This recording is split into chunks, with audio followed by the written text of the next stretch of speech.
We are the Emperor's Angels of Death, not his Angels of Mercy.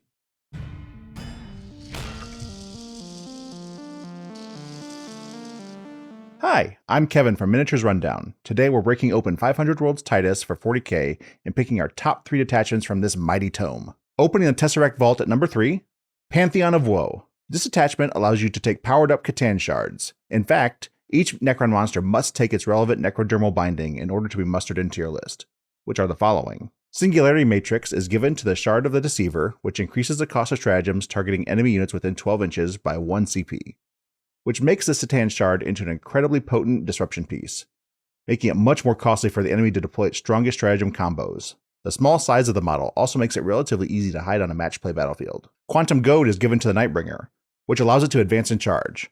While pretty straightforward, this significantly increases the threat this deadly data slate can project. Animus Damper is for the Void Dragon Shard, allowing you to pick one visible enemy vehicle and forcing a leadership test, giving a -1 to hit debuff and a devastating -1 to wound debuff if the test is failed. While it only affects one vehicle, it can severely debuff a linchpin vehicle. However, it's less useful against armies that rarely deploy or simply don't use vehicles. Relativistic Tether is applied to a Transcendent Catan. Each time this model is set up using Deep Strike or Transdimensional Displacement, it can set up outside of 6 inches rather than 9. However, the model cannot charge. This makes it much harder to screen out and can project future threat much deeper into the enemy lines. This can also be taken multiple times, once for each Transcendent Catan shard as a requirement for this detachment. Coupled with these enhancements, the Distortion Field's ability improves the AP of attacks that target enemies within 6 inches of a Catan shard. In addition, the start of each phase, a Catan shard can suffer 3 mortal wounds to increase this range to 9 inches until the end of that phase. Especially helpful if you deep strike a generic shard outside of 6 inches.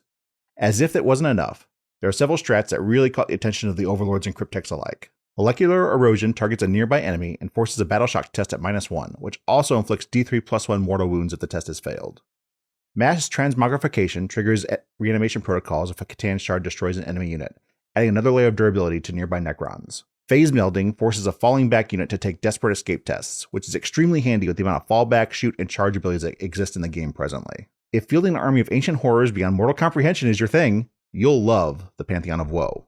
Holding the line at number 2 is Bastion Task Force, giving a massive focus to battle line units, which, let's be honest, are often neglected, gives Adeptus Astartes battle line new life and a more offensive role. Interlocking Tactics allows Adeptus Astartes battle line to shoot and charge after falling back and can perform an action the same turn they fall back. This is incredibly strong for scoring points and stopping your opponent from disrupting your primary and secondary objectives. Not forgetting to mention that each time a battle line unit shoots an enemy unit, that unit is Auspex scanned, which by itself bestows reroll 1s to hit and interacts with other abilities within this detachment. A great enhancement that highlights the utility of this detachment is a Hero of the Chapter enhancement, which bestows the battle line keyword to a joined unit, which has some obvious benefits. Looking at you, Eradicators and Hellblasters. Blades of Valor improves the AP of melee weapons of an attached battle line unit by 1, which might be great for Assault Intercessors taking their chainswords to a very effective AP 2. Bombast Omnivox gives a 4+ chance of a command point return. Unfortunately, it's only for the Bearer's unit. Of course, a detachment is nothing without strats. These are ones I think the Sons of Guilliman would most approve of. Guided Disruption applies a -2 move and charge debuff when you attack an Auspex scanned unit as long as it's not a monster or vehicle. Great for disrupting the advance of aggressive enemy like World Eaters or Orcs. Light of Vengeance gives lethal hits or sustained 1 to weapons the battle line unit is equipped with in the shoot or fight phase, or any unit if the target is Auspex scanned.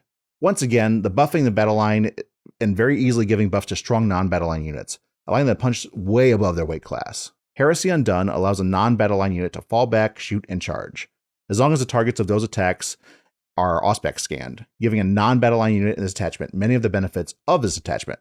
Once again, this attachment shines a light on the Astartes units that hold the line, which for me holds a place in my heart, which is why it's made it into my number 2. Wait. Anyway, deep striking our way into number 1 spot is the Orbital Assault Force. One of the most iconic things about Space Marines is squads of power armored superhumans arriving via drop pod into the midst of battle, and this detachment leans into that hard, to full effect. Rapid drop deployment allows you to hold any Adeptus Astartes unit in deep strike, depending on the size of the game, typically 3.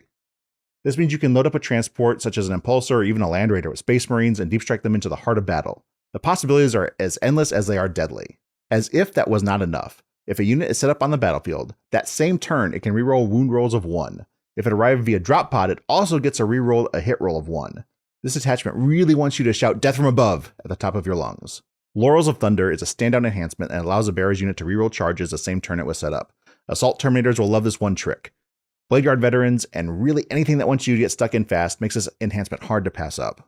Orbital Uplink Reliquary allows you to redeploy up to 3 of your units after deployment. You can even set them up in Strategic Reserve, even if that would exceed the amount of units you could hold off board. Awesome for some very tactical play and deployment, and make your opponent second guess your intentions. Dedicated Gunship is just plain fun. Once for battle, the Bearers unit can call a Thunderhawk Uber and go back into Strategic Reserves if they're not in engagement range. Great for moving otherwise slow Terminator brick to a relevant part of the battlefield. The strats that accompany this attachment are also incredible. And these are my standouts. Suppression Strafing forces a Battle Shock test at a -1 to an enemy unit with an 18. If this test is failed, the unit is suppressed, which subtracts 1 from their hit roll. Tactical Decapitation gives precision and a +1 hit if you're targeting a character to any Adeptus Astartes unit. This is absolutely incredible for removing important support characters behind a difficult bodyguard and will force your opponent to think differently about their placement and movement. However, since you'll be deep striking all over, hiding will be a very difficult task. Blind Screen allows you to basically use a smoke strap for a unit near a vehicle with smoke or a drop pod, which is incredibly thematic and a nice surprise for an opponent hoping to thin out your Marines. The Scream of Retrojets and Strafing Thunderhawks is what this attachment is all about. And I, for one, am here for it. These are my top 3 detachments from 500 Worlds Titus. Let me know what you think in the comments below. Thank you for joining me on Miniatures Rundown. If you like this content and want to see more, remember to like and subscribe. Until next time, for the Emperor!